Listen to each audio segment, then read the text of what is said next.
Hey everybody, it's Steve with Sky 194, and I appreciate you taking the time to visit and check out my video.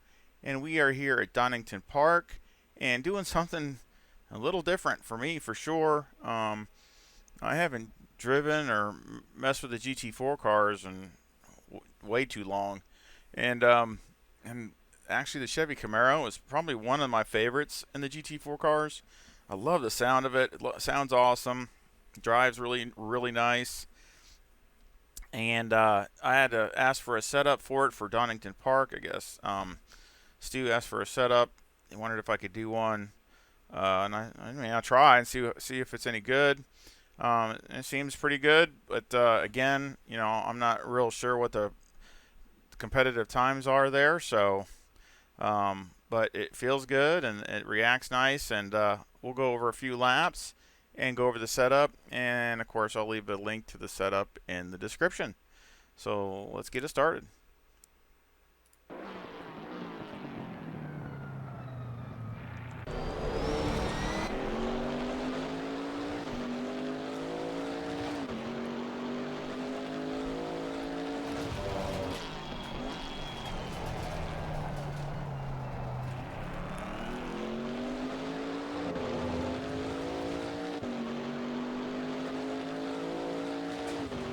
All right, coming up here down the front straightaway, I look for this here, the arrow here.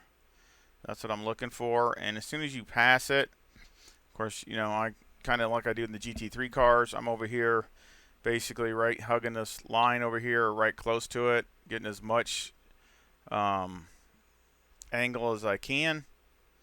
And I'll get on the brakes as soon as I get to this, and then I get downshift to second. You can see, I mean, you can run up on this curb or even a little bit on this green stuff. Of course, with the Camaro, it doesn't really upset it too much, so it's not a big thing. And run it out wide. And then here we're just, connecting the dots, trying to hit all these right next to that, hit right here, run it out wide, and come across. Now here, you want to be on the brakes before you see I'm on the brakes now, before you get to this number one here. So you don't want to wait till you're on it or past it. You want to really do it before, otherwise you'll be in really too deep. And you're going to be aiming basically towards the billboard here, and and so you're going to be going straight and then cut it back, and you're going to downshift to second. But if you carry too much speed, it's not going to make the turn, and you'll end up running wide and either going off or just killing your whole lap because you won't be able to make this. You want to cut it in as close as you can. So again, you want to be on the brakes before you get to this number one sign here. Cut it in. And then here, you're going to come close to that, and then you're going to run this out wide so you can get the angle. Come across. Now this is a little bit different. This one I wait until I'm past the number one. So you can go in deeper on this. Just as I'm passing the number one, I'm on the brakes, and because you want to, again, you're heading towards this sign here, and you're wanting to go basically kind of doing a late apex thing, at least for the Camaro.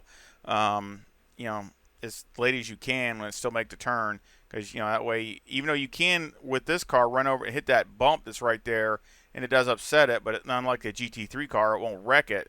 But you still don't want to hit it because it messes your time up. So you're still wanting to hit it right and run it out wide. I mean, that was perfect. And then up here, you can see this orange mark right here.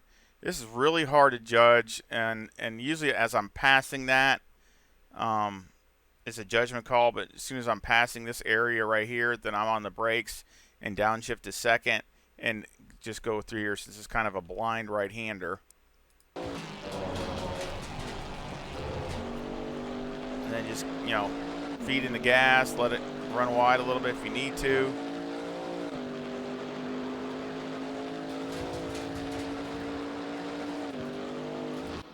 And here it's basically between the number one there and before this sign. So you're about halfway in between.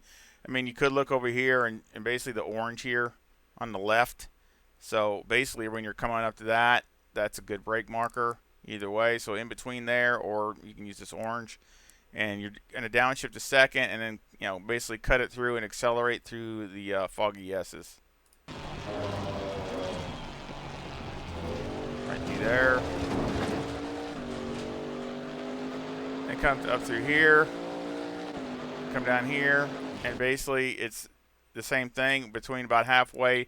It's really hard because it's hard to get this corner right. This corner I messed up and ran it a little wide. I could have ran probably another tenth or two faster. So on this lap, so you basically, again, you know, I try to go straight and then cut it in. So you might have a better way of doing it. See, that was wide by a whole car length.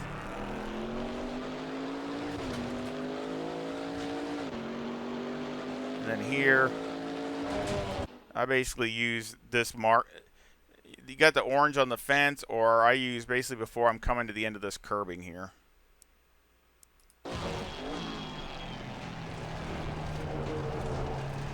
And down, you know, of course, you're back into first, and let's go in the car. That was a 136.87, my fast lap. This could have been quicker if I would have got that couple of them corners, you know, hairpins down there, got them better.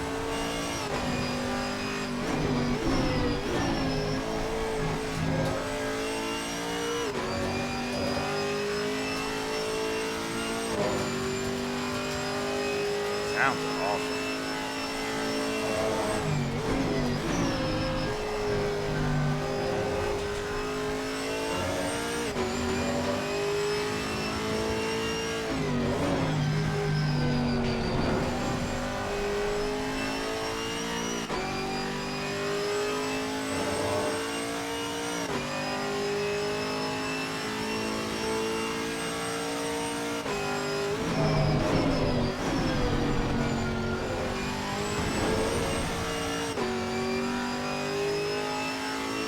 I had 60 liters. That's enough, almost enough to be 45 minutes. So that's why I only had 60 liters, in the Camaro, because they don't take as much fuel as the GT3 cars. I think I calculated it was like 65 liters, and you can do 45 minutes. It was like 90 liters to do an hour. So.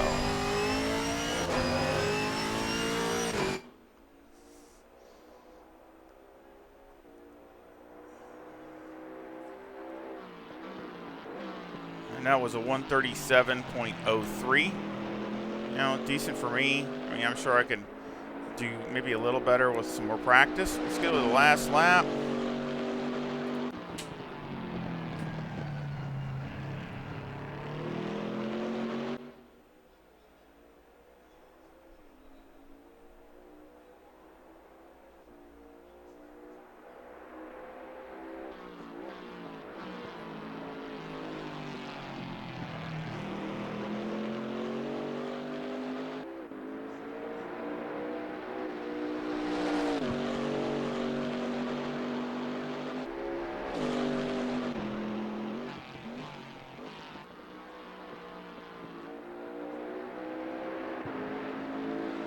If you slow down enough, the car will rotate and it'll be fine, and you can get, but if you try to push it in and drive it in hard, you're going to be in trouble. The car's just going to understeer and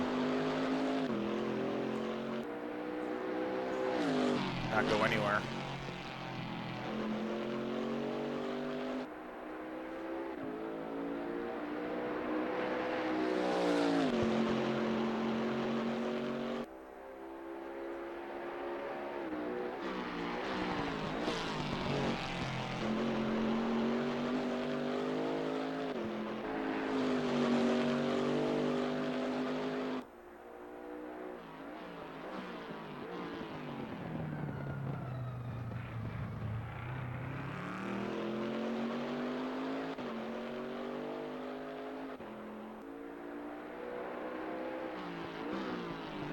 actually a better job at some of these turns on this lap, and you know, that other lap too, compared to my fast lap. But you know, again,